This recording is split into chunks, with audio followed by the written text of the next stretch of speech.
They used Sega controllers during the initial months of Mario 64's prototypes, but composer Koji Kondo had his own tech from the start. The soundtrack he crafted contributes to the game's overall status as a hallmark personality test.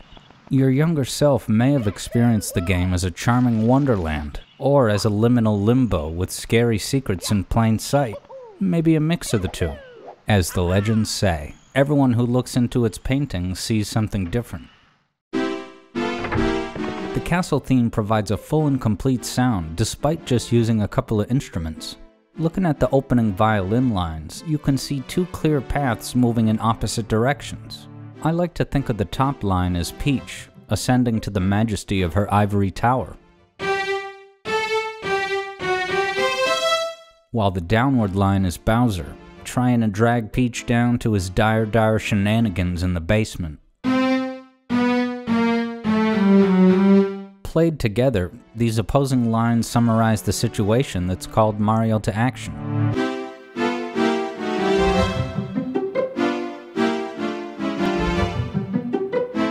And the player's arrival is represented by the pizzicato strings, where you pluck the strings with your fingers instead of dragging a bow. Previously, we've seen banjo games use pizzicato strings for a subdued tiptoe energy, sneaking through a facility where you're not supposed to be. And here comes Mario trotting up the steps, despite Bowser's warnings.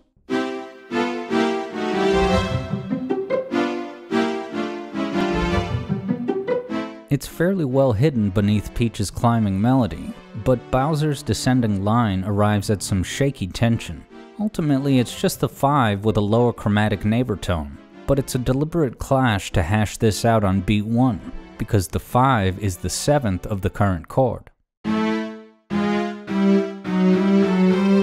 It's suitable for the moment where a hallway you found has an iffy vibe. Just get out of there, man.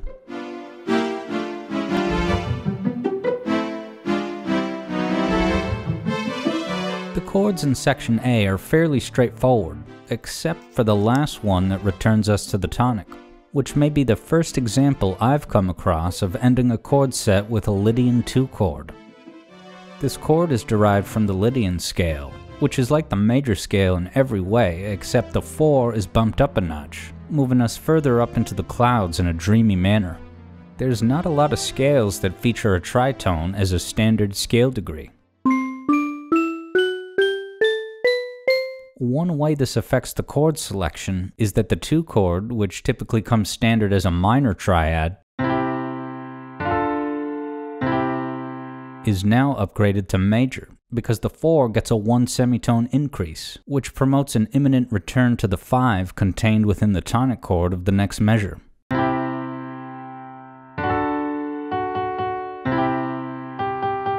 This Lydian 2 chord in the castle theme affords the composer the opportunity to use tritones in a way that's not particularly dissonant or unstable.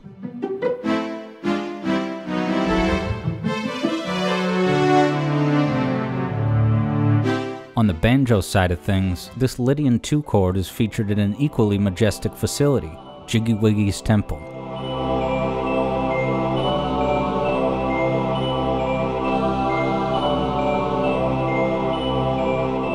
Now the castle's concluding chord cadence at first seems like a standard fare sus4 accentuation on the tonic chord.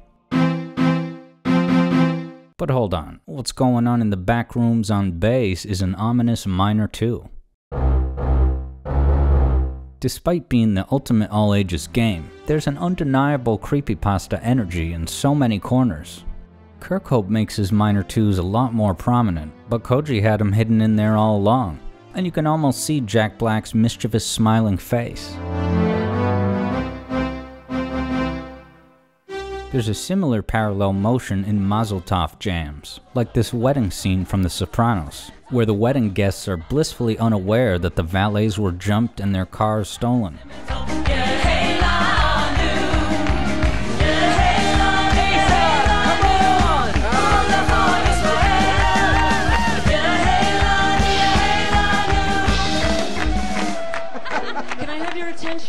Apparently there's been an armed robbery.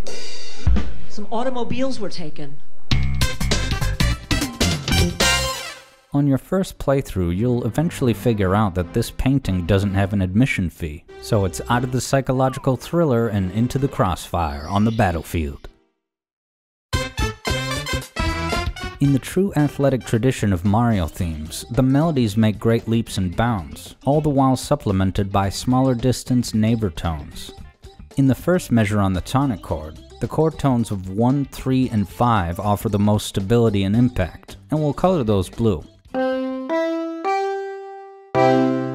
A neighbor tone occurs when you begin on a chord tone, move 1 on the scale to an adjacent non-chord tone, then just return to the original note. To briefly touch upon a less stable note nearby provides some quick ornamental flavor. Bob-omb Battlefield has fun with this concept, using a chromatic lower neighbor tone under the 3 before expressing the upper neighbor tone of the 5. Then it pulls an identically structured maneuver, but based around the chord tones of the 4 chord below. But now Mario breaks out the long jump that debuted in this game, structured on the 5, with a lower chromatic neighbor on the sharp 4, then lunging up a complete octave.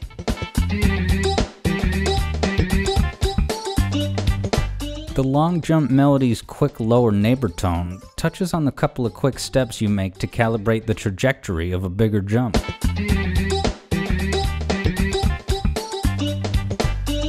Even in just these opening measures, the melody offers a snapshot of much of the game's structure.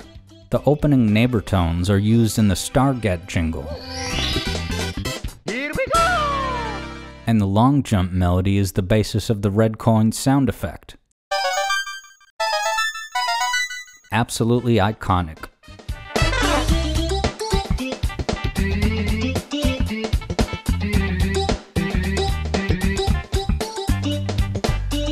You know that moment of bursting accomplishment when you manage to grab the 8th and final coin? The sound nails it because in sum, the pitch of the jingle for each red coin just climbs up all the notes of the major scale, ultimately arriving on the octave tonic of 1. And since each coin scoops the lower chromatic neighbor tone beneath each scale degree, in total the sequence touches upon not just all 7 scale degrees, but all 12 chromatic notes.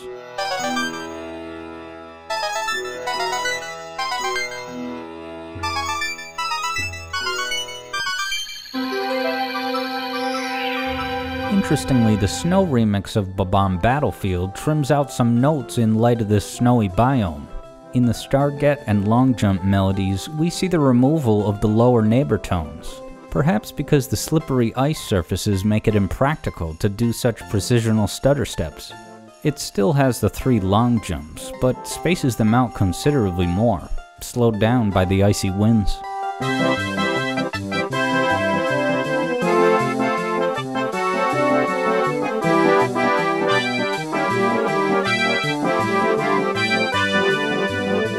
Now technically the name of the primary composition is Super Mario 64 Main Theme, though you may encounter uninformed casuals that insist otherwise. Although the track works perfectly well for the few levels that use it, Bob-omb Battlefield does appear to be the main inspiration for the composition.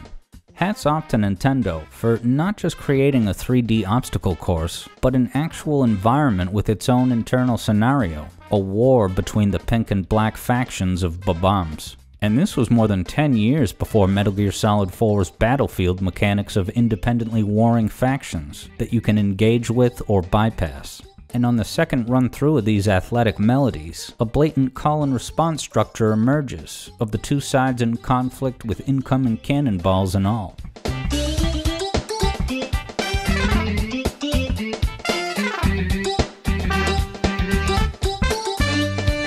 All versions of this theme land in the rich tradition of Koji Kondo compositions, featuring his signature use of passing chords, which are pretty self-explanatory.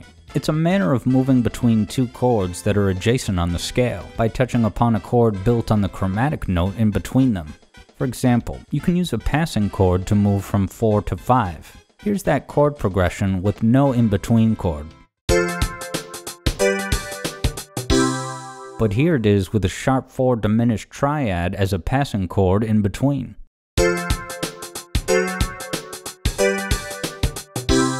Kondo's earlier mainline use of this mechanism is in the Mario Bros. 3 main level theme. This in-between chord gets more mileage and variation out of what would otherwise be a straightforward 4-5-1.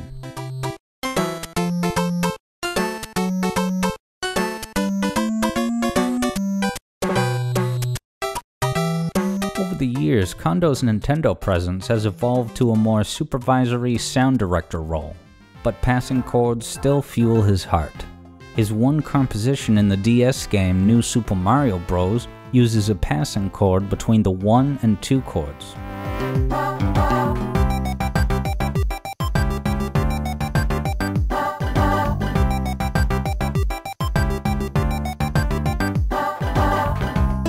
It has even persisted through generations up to the Switch. You don't typically linger on these chords because they're fairly unstable, and since their job is to bring you from one chord to another, you don't want to delay the destination chord too long, at risk of losing your balance. Undeterred, Wonder's main theme pays homage to the NSMB chords by stretching each triad to double the duration.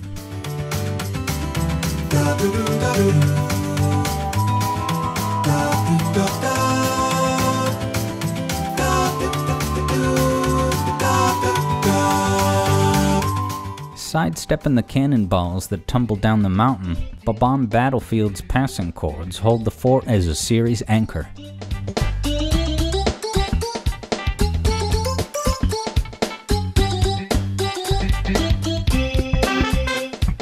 For a touch of theory that's a bit more complex, a moment earlier in the song uses the 4-5-1 chord structure in a fake-out manner, delaying the expected 4-5 destination to the conclusion of the first section. A great question aspiring composers can ask themselves in the lab is, if the listener is expecting a certain chord, such as this G as the 5 chord,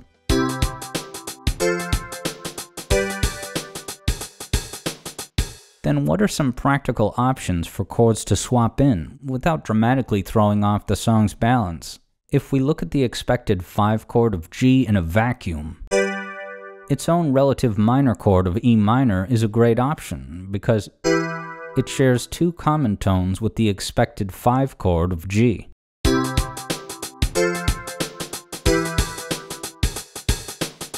That E minor is the 3 chord of the entire song, which then moves down from 3 to 2 with a descending passing chord in between.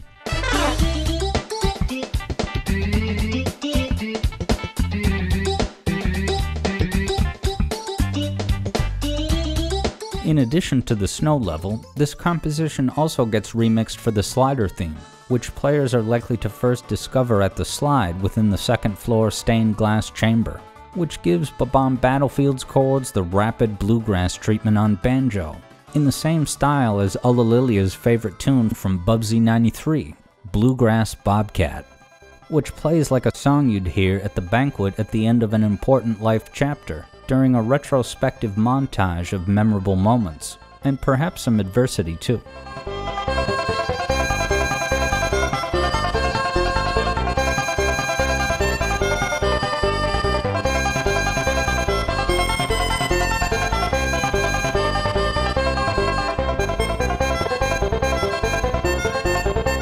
Bubsy's arpeggio structure is safe and conventional, just outlining the 3 tones of the current chord to establish its triad, and always putting the most stable chord tone on beat 1 of each new chord.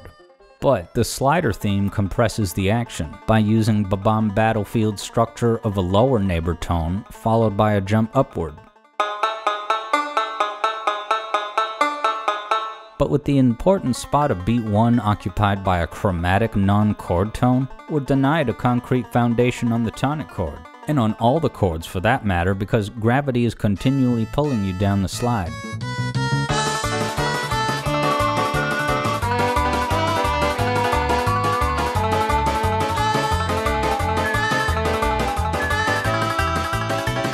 In comparison to the original song's 4/4 time, which affords Mario room to breathe throughout the battlefield, the slider theme's 2/4 time signature flows with the immediate moment-by-moment struggle just to stay on the dang slide, and later a magic carpet, with the bass providing the stable foundation notes that the banjo's withholding.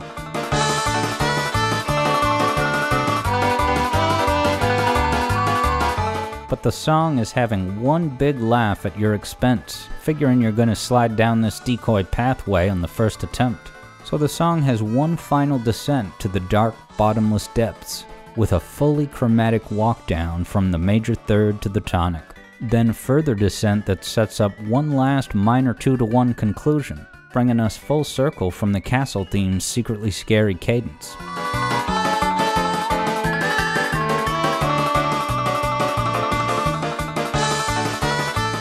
The final mini-section that loops back to the start has some improvisational scrambling, which you don't see as often in Mario compositions, but the song's given every last bit it's got, while you panic to adjust your final angle on the devious ice bridge.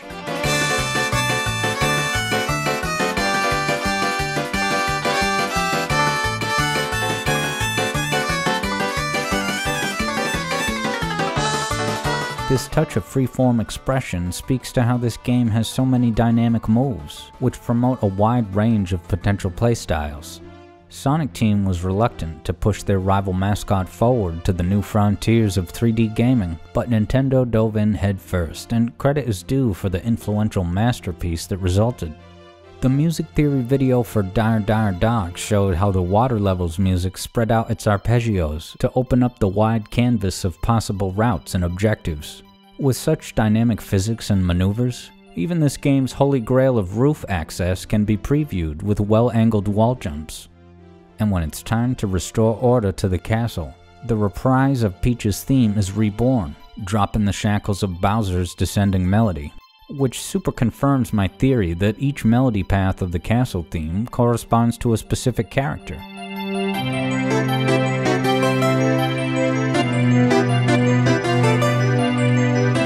And when you're ready to have your cake, Peach, Charles, Miyamoto, and the team will be there to greet you. Thank you so much for playing my game.